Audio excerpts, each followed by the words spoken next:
గురువుగారు, మీరింటికెళ్ళండి, వెళ్ళి బట్టలు మార్చుకోండి. లేదు భీమ్, ఆ రోజు నా ఇంటి దగ్గర వీళ్ళు నీ మీద నీళ్లు పోశారు. అప్పుడు నువ్వే చెప్పావు, నువ్వు గ్రామస్తులందరికీ చూపించాలనుకున్నావు విద్యను వ్యతిరేకించే వ్యక్తులు ఎవరనేది.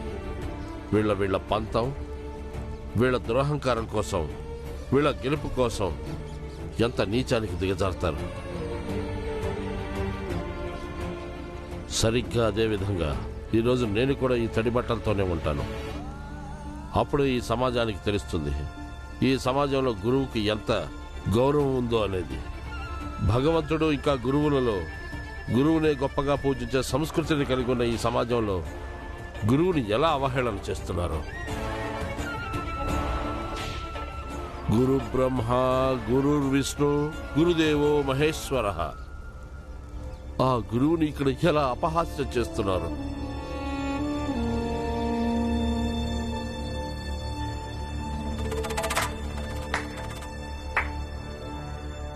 చాలా గొప్పగా ఉంది గురు శిష్యుల సంబంధం. ముందు గురువు ఉపన్యాసాలు ఇస్తాడు, గురువు అలసిపోగానే శిష్యుడు ఉపన్యాసం మొదలు పెడతాడు. శిష్యుడు అలసిపోగానే మళ్ళీ గురువు గారు మొదలు పెడతారు. భలే ఉందిలే, గొప్పోళ్ళు. బాగా చెప్పారు సెట్ గారు. వీళ్ళిద్దరి ఆత్మవిశ్వాసం కూడా చాలా గొప్పది. మనం ఇక్కడ ఇంతమంది ఉన్నాం, కానీ వీళ్ళు 1, 2, 3 కేవలం 3 ఉన్నారు. అసలు మీరు ఏమనుకుంటున్నారు? కేవలం మీ 3 కలిసి మా అందరిని ఎదిరించగలరా?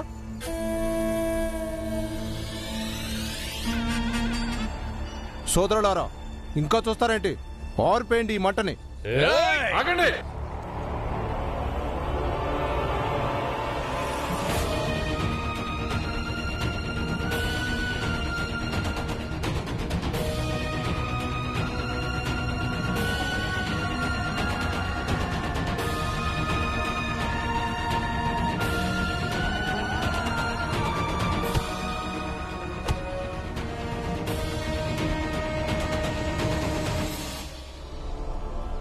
సెట్ గారు, సంఖ్య ఎక్కువ ఉందని ఎప్పుడు విర్రవేయకూడదు. ఈ రోజు ఇక్కడ మీరు సంఖ్యాబలంతో ఉండొచ్చు, రేపు ఇంకొక చోట మేము ఎక్కువ సంఖ్యాబలంతో ఉండొచ్చు. అప్పుడు ఏం చేస్తారు మీరందరూ? అందుకే మీరందరూ వెళ్ళిపోండి. మా నాన్న మమ్మల్ని వదిలిపెట్టండి. ఇక ఈ మంట అంటారా, ఇది మండుతూనే ఉంటుంది. దీనికి పరిణామం ఏం జరిగినా సరే. సేటు గారు, ఇది వట్టి కట్టెలతో మండించిన అగ్ని కాదు, మీరు నీళ్లు పోయగానే ఆరిపోవడానికి. మాలో నమ్మకం అనే ఇంధనం ఉన్నంత వరకు ఈ అగ్ని రగులుతూనే ఉంటుంది.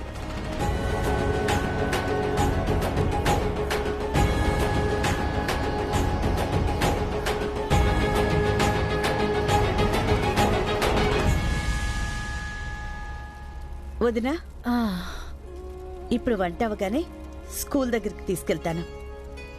ఎందుకంటే భీమా గాని మీ అన్నయ్య గాని అన్నం తినడానికి ఇంటికి రారు. వదినా, ఒక్క విషయం అర్థం చేసుకో, అలాగే నీ మనసుకు కూడా నచ్చ చెప్పు. నీ కొడుకు భీమ్ ఇక జీవితాంతం అన్యాయాలతో పోరాడుతూనే ఉంటాడు. ఎన్ని ఆటంకాలు ఎదురైనా సరే వాటిని అధిగమించి ముందుకు వెళ్తూ ఉంటాడు. ఒక్కొక్కసారి ఓడిపోవచ్చు, ఒక్కొక్కసారి గెలవచ్చు, కానీ ఎవరెన్ని చెప్పినా వాడి ఆలోచనల్ని మార్చుకోడు. నాకు తెలుసు, దీనివల్ల చాలా కష్టంగా ఉంటుంది. కానీ వాడు నేనో నువ్వో లేక అన్నయ్యో వ్యతిరేకిస్తే వినే రకం కాదు వదినా. నాకు అసలు ఈ విషయమే అర్థం కావడం లేదు. వాడి గురించి మనం సంతోషపడాలా లేక బాధపడాలా?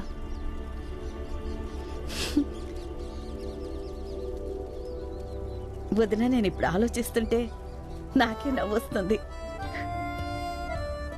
నేను ఎప్పుడైతే భీమా కాలుతున్న కట్టె తీసుకుని స్కూల్కి వెళ్ళాడో అప్పుడు చాలా భయం వేసింది. భీమ్ గురించి చాలా దిగులు పడ్డాను. కానీ తర్వాత ఎప్పుడైతే స్కూల్కి వెళ్ళి వాడు ఆ విధంగా చేశాడో అప్పుడు నాలో నేనే చాలా గర్వపడ్డాను. వాడు నా కొడుకు అయినందుకు. నువ్వే చెప్పొద్దురా, అలాంటి కొడుకుంటే ఏ తల్లి గర్వపడదో?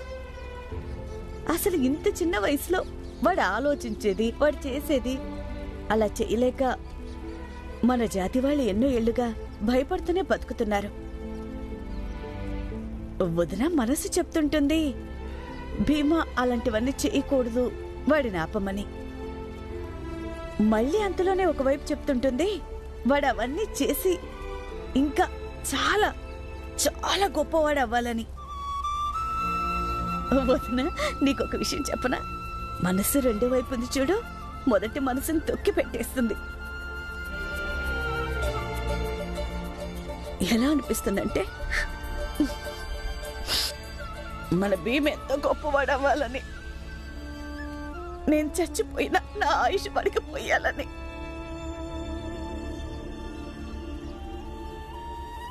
నా భీం కలకాలం చల్లగా ఉండాలని, వాడు సమాజానికి మేలు చేయాలని.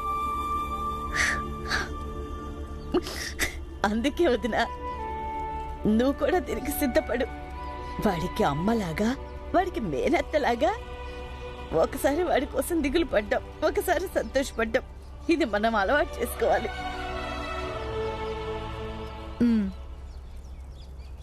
అమ్మా, ఎంతగా నచ్చ చెప్పిన తర్వాత కూడా మన జాతి వాళ్ళు ఒక్కరు కూడా ఆ మంటల్లో ఒక్క కట్ట కూడా వేయలేదొచ్చి. గంగా, బహుశా నేను నీకు చెప్పే ఉంటాననుకుంటా. భీమా పుట్టేటప్పుడు నన్ను చాలా కష్టపెట్టాడు తెలుసా. వాడు పుట్టిన వెంటనే వర్షం ఆగిపోయింది, చీకటి తొలగిపోయింది, సూర్యుడి వెలుగొచ్చింది. మరి కట్టెల వెలుగు ఎలా ఆరిపోతుంది?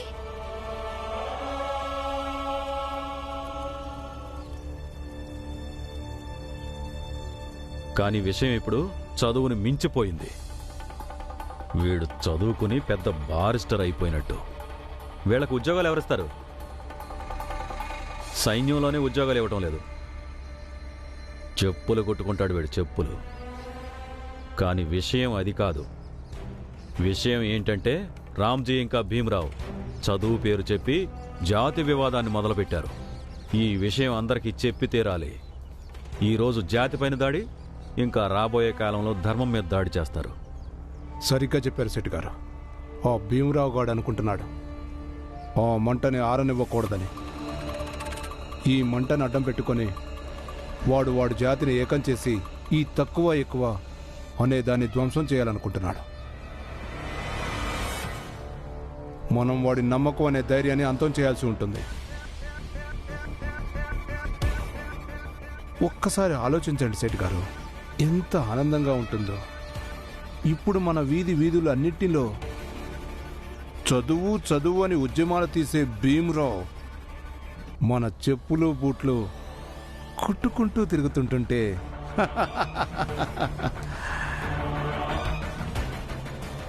అప్పుడు వాడికి వాడి స్థాయి, వాడి జాతి గురించి తెలుస్తోంది. మన స్థాయిని ఇంకా జాతిని కూడా దృష్టిలో పెట్టుకోవాలిగా. భీమరావు ఒప్పే, తను చెప్పేది నిజమే. కానీ ఇది కూడా నిజమే కదా, మనం అందరం ఆ సేటు గారికి బాకీ ఉన్నాం, మనం అతనికి రుణం ఉన్నాం. కానీ ఇది కూడా ఆలోచించాలి, మనం ఇప్పుడు చదువుకొని ఎక్కడికి వెళ్తాం? చదువుకోకపోతేనే రేపు చెప్పులు కొట్టడానికి పెద్ద కష్టమేమి ఉండదు అన్నయ్య. కానీ అదే ఒకవేళ మనం చదువుకున్నాం అనుకో, అప్పుడు ఈ పనులు చేయడం చాలా నామోషిగా ఉంటుంది. భీమరావు మనకి ఇదే చెప్పి వెళ్ళాడు కదూ, మనం మన ఆశల్ని సజీవంగా ఉంచుకోవాలని. కానీ ఆశ అనేది రేపటి సంగతి, ఆకలి అనేది ఇవాల్టి యథార్థం.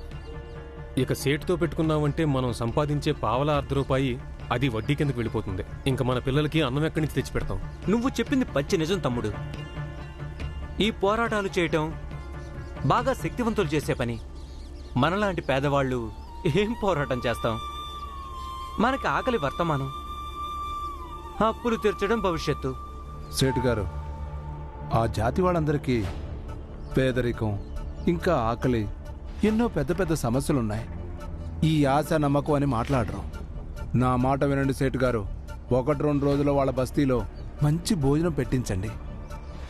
ఇంకా ఎలాంటి మాటల మాయాజాలం సృష్టిస్తారంటే వాళ్ళకి వాళ్ళ గతి, ఇంకా మీ గురించి, మీ శక్తి గురించి వాళ్ళకి తెలియాలి. ఇక దాని ముందు భీమరావు రగిలించిన ఐకమత్యం అనే అగ్ని దానంతట అదే ఆరిపోతుంది. తెలివైన మాట చెప్పావు మంగేష్. నాకు అనిపిస్తుంది ఈ ఉపాయం పనిచేస్తుందని. నేను కూడా ఈ విషయాన్ని ఏకీభవిస్తున్నాను. అందరూ వినండి, ఈ రోజు నుంచి నేను ఈ సత్పాల్ జాతివాడిని. అందుకే ఈ రోజు నుంచి నా పేరు ధ్రువ సత్పాల్. వాళ్ళు నా కొడుకుని నాకు దూరం చేశారు. ఇప్పుడు ఏం జరిగినా సరే వాళ్ళకి వాళ్ళ స్థాయి ఏంటో చూపిస్తాను. రండి రండి, అందరూ వచ్చి భోంచేయండి. పదండి పదండి, అందరం భోజనం చేద్దాం. పదండి, లేవు బాబు.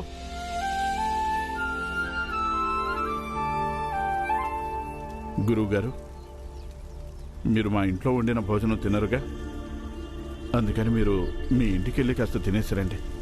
అప్పట్లోగా మేము కూడా ఒక ముద్ద తింటాం. సరే అయితే నేను కూడా తినొస్తాను.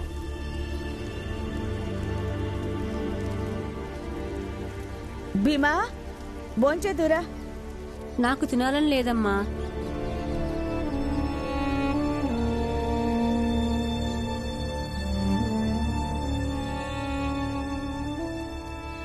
కానీ ఎందుకని?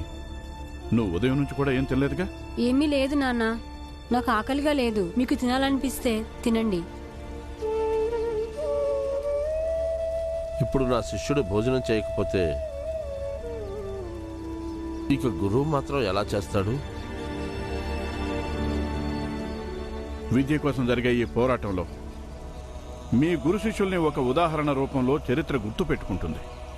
ఎవరు ఒప్పుకున్నా ఒప్పుకోకపోయినా కానీ ఈ సతారా ఈ విషయంలో తనకి తాను సగర్వంగా ఫీల్ అవుతుంది. ఈ నేల మీద ఇలాంటి ఒక బంధం ఏర్పడి దృఢపడినందు నేను కూడా తినను. అయితే మేము కూడా తినము.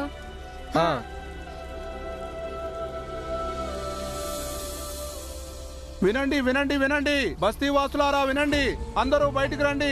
బస్తీవాసులారా, ఏయ్ ఆ మంచం తీసుకురా తొందరగా. మీరంతా ఎక్కడున్నారు? అందరూ బయటికి రండి. దూరంగా దూరంగా పెట్టు. చాలు, అక్కడ పెట్టు. వెళ్ళండి, దూరంగా పోండి.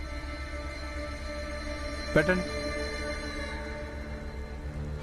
మీరు కూడా రండి, అందరూ బయటికి రండి. రండి. చూడండి, సేటు గారు మీ అందరి కోసం బ్రహ్మాండమైన భోజనం తీసుకొని వచ్చారు. సేటు గారు మీ వల్ల సంతోషంగా ఉన్నారు. మీరు చేసిన నమ్మక ద్రోహానికి, అలాగే మీరు చేసిన ఉపకారానికి కూడా. అందుకని ఇంకో 2 రోజులు 2 పూటల భోజనం సేటు గారే పెడతారు. అన్నం పెట్టడానికి వచ్చాను, మీ ప్రాణాలు తీయడానికి కాదు. ఒకవేళ మీ ప్రాణాలంటే మీకు విలువ లేకపోతే మరి మా పూర్వీకులు మా భూమిని ఉండటానికి ఎందుకు ఇచ్చేవాళ్ళు మీకు? మీ పిల్లలు చదువుకుంటే మాకేం అభ్యంతరం లేదు, చదువుకోండి, మాకేం నష్టం. మా పోరాటం చదువుకు వ్యతిరేకంగా కాదు, కానీ స్థితిగతులను అనుసరించి ఎవరు ఏ పని చెయ్యాలో అది నిర్ణయం అయిపోతుందిగా. అరే, ఏం ఆలోచిస్తున్నారు? చూడండి, ఒకవేళ మీరందరూ భీముని నమ్ముతానంటే నమ్మండి, వాడికి స్వాగతం చెప్తానంటే చెప్పండి, కానీ మాకు దూరంగా ఉండి. కానీ మీ భీమరావు మాతో మాటిమాటికి పెట్టుకుంటున్నాడు, దాన్ని మేము అస్సలు సహించం. ఇక ఈ విషయంలో దాపరికం లేదు. నాకు గనక తిక్కరేగిందంటే మీ అందరినీ ఇక్కడి నుంచి తరిమేస్తాను.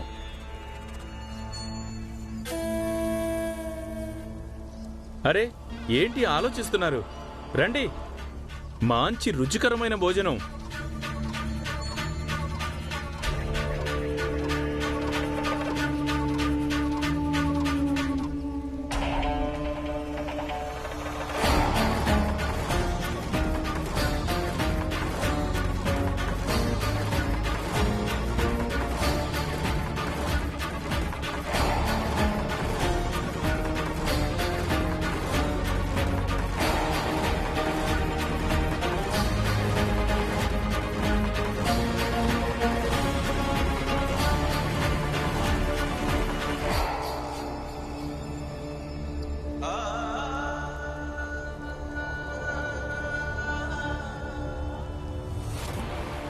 పిల్లలు ఆకలితో చస్తుంటే వాళ్ళని చదివించి ఏం చేస్తారు ఇప్పుడు మీరు?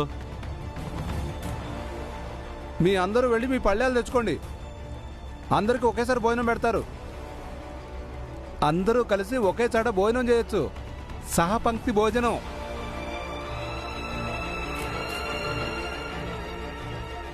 నిజంగానే ఎవరు రారా? భీమ్ వాళ్ళని అర్థం చేసుకోవడంలో పొరపాటు పడ్డాడు. మన వాళ్ళని అర్థం చేసుకోవడంలోనే పొరపడ్డాము. లేదు ఆనందన్నయ్య, మన వాళ్ళని అర్థం చేసుకోవడంలో నేను ఎప్పుడు పొరపాటు పడను.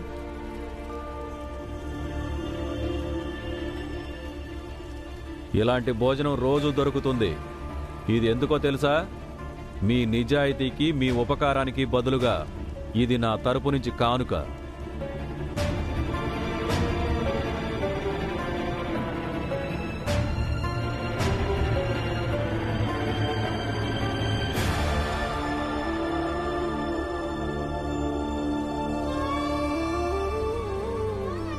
అరే, ఏం చేస్తున్నారు మీరు?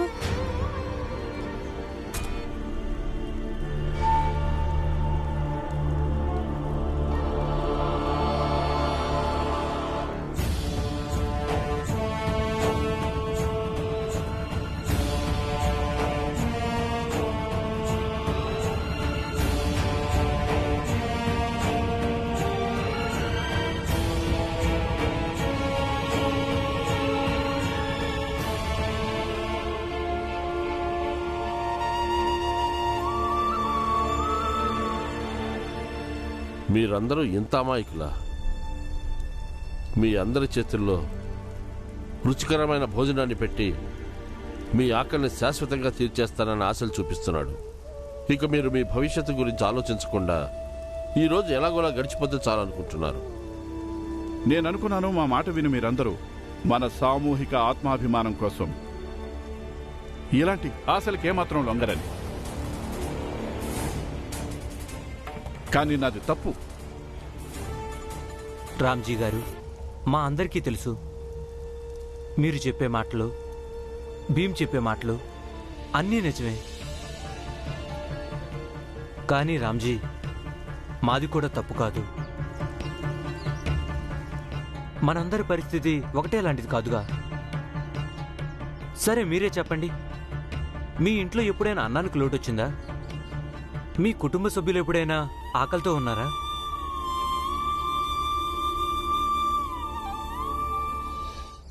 కానీ మా పరిస్థితి అలా కాదు. మాలో ఏ ఒక్కరం కూడా రోజు కడుపు నిండా అన్నం తినము. మా అందరికీ తెలుసు మీ ఇంట్లో ఎప్పుడూ తీపి రొట్టెలు చేసుకుని తింటారు అని. కానీ మాకైతే ఒక్కొక్కసారి గంజినీళ్ళు కూడా గతి ఉండవు. మీ పరిస్థితి మా పరిస్థితి వేరువేరు రామ్జీ గారు.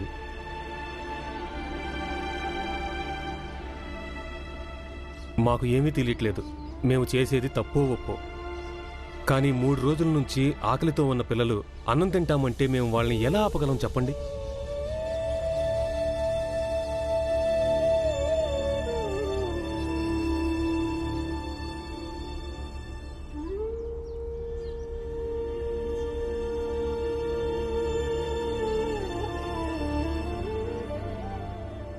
నాకిదంతగా తెలీదు. కానీ 2 విషయాలు చాలా బాగా తెలుసు నాకు.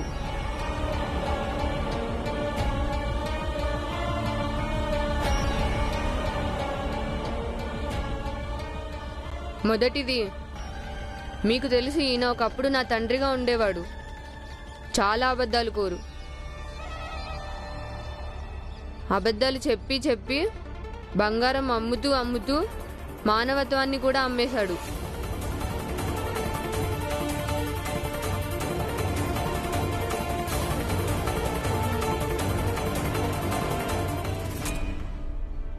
ఇక 2వ విషయం, భీమ్ కూడా ఇంకా ఏమీ తినలేదు.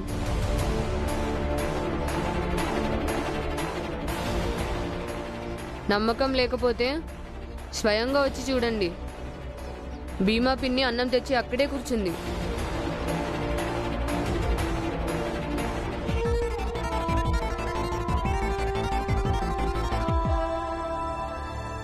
భీమ్ ఇందుకే తినలేదనుకుంటా. ఎందుకంటే బహుశా వాడు ఈరోజు మీతో పాటు పస్తుండాలనుకున్నాడేమో. కానీ మీ అందరికీ అవకాశం దొరకగానే మీ భీమ్ని ఒంటరిగా వదిలేశారు. ఆ